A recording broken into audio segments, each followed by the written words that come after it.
Morning Kenya, rise and shine to the morning momentum, your daily dose of a comprehensive rundown of the top stories making the headlines on the papers. It is the 14th day of October 2025, and this is a daily compendium of local and international news, human interest stories, current affairs, and expert opinion. My name is Alphonse Ouma. Use the hashtag The Morning Momentum at Younib Media TV at Alphonse Albakwekwe. Let's take a look at the top stories on the Daily Nation this morning. On the front page, State House scare. Now, several security breaches have rocked the president's official residence, including the killing of an intruder in 2017. Now, Kithuka Kimunyu was loitering around State House, Nairobi yesterday when he drew an arrow and shot General Service Unit Officer Ramadan Matanka to death. It emerged that the two were known to each other. What was the reason for his deadly fallout between apparent bosom buddies outside Kenya's premier address? We'll catch up with that on page 4 and page 5 of the Nation this morning. On page 10, how Gachagua party growing influence has stirred Mount Kenya. A fierce political battle is brewing in the region as former Deputy President Rigathi Gachagua moves to consolidate the voting bloc under his new party. We'll catch up with that on page 10. And on page 14 this morning, 4,000 workers challenge sacking by sugar farms. The employees say talks on their terminal benefits and other perks are still ongoing. That story is augmented for you on page 14. Now, on page 8 this morning, MP's think tank warns against higher taxes. Now, Parliament budget experts have asked the National Treasury to stop burdening Kenyans with extra taxes, arguing that past increases have not yielded the projected revenues. The Parliamentary Budget Office says new taxes have stoked widespread public apathy and led to poor revenue collection. That story is augmented for you on page 8. On page 12 this morning, only 20,000 of projected 6 million new voters have been listed. The Electoral Commission has lamented about low turnout among the targeted youth. Registration registration at Huduma centers and in the 290 constituencies was intended to ramp up listing of Gen Z. That story is augmented for you on page 12. Let's get up close and candid with the Nation. We start with page 2. Now, union officials walk out as varsity dons pay talks flops. Now, WASU Secretary General maintains no compromise, no surrender. Government accused of insincerity, refusal to commit to clearing outstanding arrears. That's all about education, and you'll catch up with that on page 2. Now, let's move on and take a look at page 3. How brush with death turned tutor into road safety advocate. Now, he describes life after the crash as one of the toughest personal battles. Keter was hit by a speeding car while cycling home from school along the Kitale-Kapenguria road. You'll catch up with that. 4 million shillings is the cost of treatment for Mr. Sylvester Kipto Keter, who was involved in a road accident, and now he has that has turned him into a road safety advocate. That human interest story is augmented for you on page 3. On page 4 this morning, security scare as man kills GSU officer at State House. Now, IG Kanja condemns the attack and commends officers who managed to subdue and arrest the suspect. Official account of the attack differs from what sources say was captured on CCTV. Now, let's delve into that a little bit. Official records show that Kithuka Kimunyu was loitering around State House, Nairobi yesterday when he shot General Service Unit Officer Ramadan Hamisi Matanka with an arrow on the left side of his chest. But hours after Matanka's death, multiple police sources with access to CCTV footage that captured the incident told the Nation that Kimunyu and Matanka may have been well acquainted. For 17 minutes, 56-year-old Kimunyu and Matanka were deep in conversation at the screening area of State House Gate D, an entrance usually reserved for the president's designated staff and visitors. Clad in a grey trouser and Masai shuka across his upper body, Kimunyu strolled into the security booth at Gate D at 7:58 a.m. holding a gunny bag with assorted items that only security personnel, staff, and the president's invited guests are allowed to get that close to any State House entrance is among factors investigators have considered in putting together a theory that Kimunyi may have been well known to Matanka and possibly other guards at the gate. Now, CCTV footage reviewed by investigators may not reveal the subject of the 17-minute exchange between Kimunyi and Matanka, but corroborates a critical theory at this stage of murder probe. The two may have been bosom buddies who either fell out on account of the conversation or deal gone sour. You'll catch up with that on page 4. On page 5 this morning, most secure address?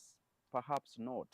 Now, it is Kenya's most protected address. Its walls patrolled by elite Reke company commandos, its perimeter lined with CCTV cameras and guarded around the clock. Yet, time and again, trespassers have breached these defenses, slipping through the layers of security and protocol. From audacious acts to tragic encounters, the history of State House and State Lodge's intrusions reveals not just security lapses, but also the undercurrents of desperation, mental illness, and defiance that run through the nation. That is a continuation of that story on page 4. You want to take a look at more of that. Now, let's take a look at page 6. Mixed reactions after Ruto offers to support Nairobi.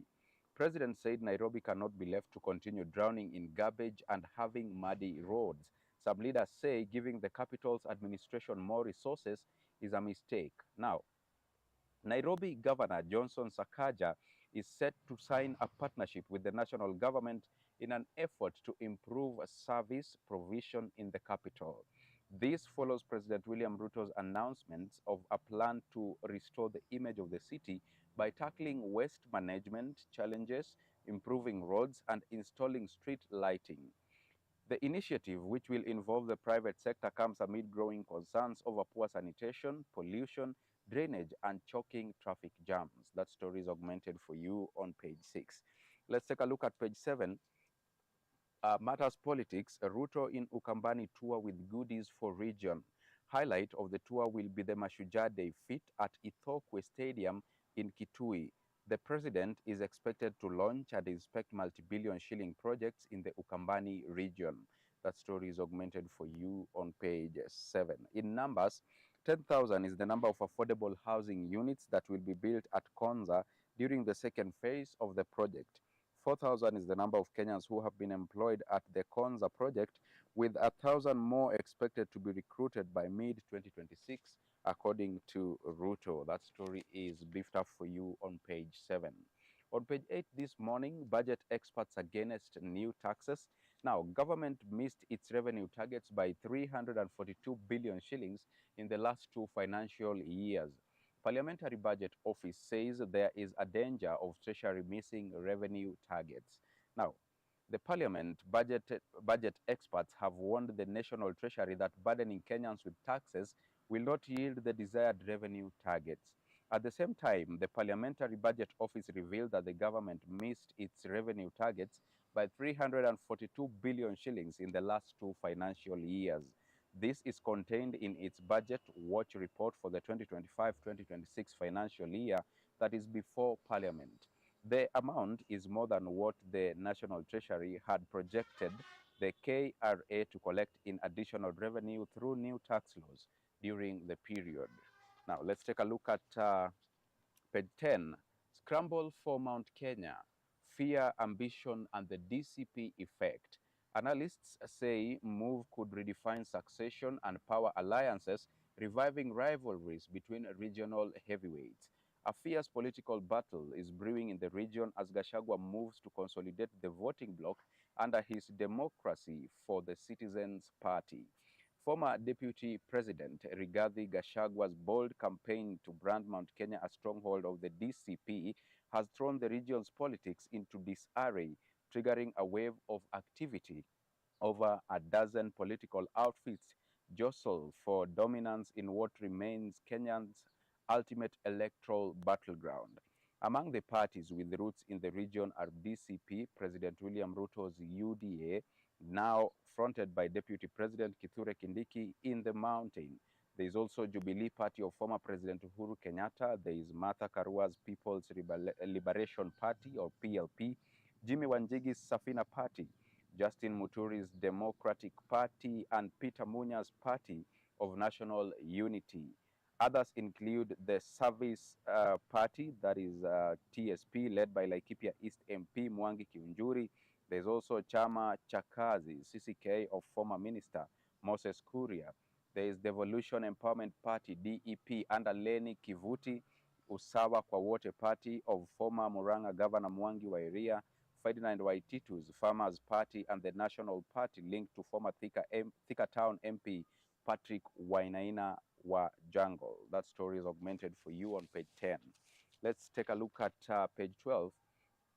KDF promises fair open recruitment as exercise begins. Running until October 25th, the process aims to strengthen security by recruiting skilled and disciplined youths. Defense Cabinet Secretary Soipan Tuya has vowed to ensure transparency, warning Kenyans against paying bribes or engaging with imposters during the process. Now, Defense CS Soipan Tuya presided over the event at the Defense Headquarters in Nairobi. Tuya said the exercise is the cornerstone of national security, adding it is aimed at replenishing the KDF ranks, offsetting natural attrition and integration specialized technical capabilities into the force. She said the process would continue as planned unless directed otherwise by the courts. And that story is augmented for you on page 12. Let's take a look at page 14. Sugar mills staff fight redundancy. Salary arrears, payment plans, and criteria for choosing those to be retained among issues in contention. Employees of 4 public mills have been given notices that end on October 30th. In numbers, 4,000 is the number of employees of leased public sugar milling companies who have challenged the redundancy notices that were issued to them by the firms. Let's move on and take a look at expert opinion. This morning, varsity graduates are thinking capital. These are sentiments by Franklin Waboba. He says, Kenya's human capital strategy must avoid a false dichotomy. And you want to catch up with more insights on that on page 16. On the Powering SMEs this morning, business is Kenya's model for responsible waste management. Whatever goes in does not come out the same way. It's a different product, clean air, ash, or recycled material.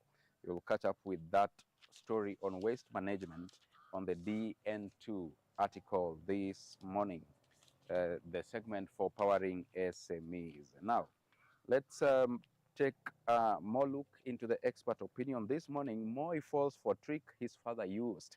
Now, President Ruto's coup was hailed as a political masterstroke, but that would be an exaggeration given that the younger Moi is really a nobody on the national political scene. Sentiments by Macharia Gaido right there on page 17. You'll take a look at that. Let's move quick fast into our counties, and we start with the Siaya County. Solar power brings new life on island. Revolution in once forgotten community. Now, the mini grid revives businesses, boosts fishing incomes, and improves healthcare and security. Now, for years, Winnie Atieno dreaded the setting sun. Every evening at around 6:30 p.m., just as customers began streaming into her small restaurant on Deda Island, she was forced to close. Running her business after dark was impossible. But now, with the new solar power technology that is dawning in Siaya County, she's able to handle her business. That human interest story is beefed up for you on page 19. Let's take a look at Tana River County. Showdown looms over ward by-election. Now, what began as a routine ward by-election in Tana River County has morphed into a high-stakes political showdown, a proxy war between Governor Dadho Godhana and Senator Danson Mungatana. The Chewani by-election was triggered by the death of Member of County Assembly Hamisi Eid in a road accident. Mr. Eid, elected on UDA ticket in 2022, was a close ally of Senator Mungatana.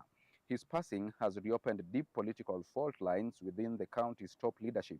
The former MCA's sister, Sophia Hamadawa, stepped into the race on a UDA ticket. Her entry initially drew widespread sympathy and support until Mr. Godhana played a surprising counter move.